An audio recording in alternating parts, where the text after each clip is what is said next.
All right, it's day 17 of growing and building Newsletterify. Today's a little bit different since I didn't actually work on Newsletterify at all. I entered this hackathon on Twitter randomly. I just saw it pop up. I just signed up. I didn't really know too much about it. Basically, they picked three of us to do a random project.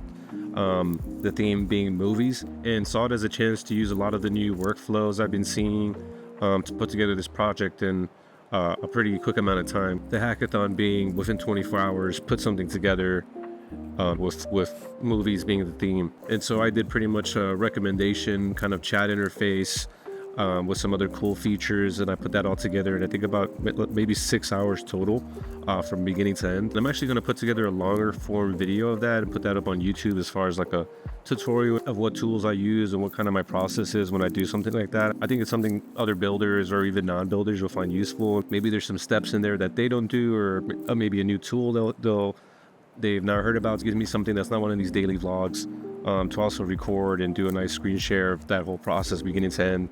It was like a nice self-contained lesson. Today I presented it, and it helped kind of show me just how regular people use certain tools or interact with them and what they find interesting. A couple of things I had a feeling people would be drawn to or find intuitive to use, just a chat interface in general, meaning something similar to ChatGPT as far as like how they would use the actual app, and some other interesting features like creating your own little micro film festivals within the app and have that be generated based on what movie selections you chose. So from this random hackathon, a lot of cool features came about, and you could use a lot of the features for other use cases and they'd still apply.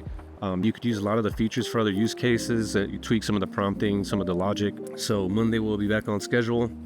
Last week kind of knocked me out completely by being sick, derailed my momentum that I had for Newsletterify that I built up, and we were making tons of great progress. So this next week coming up, we'll be right back on it, and there's going to be a lot more cool things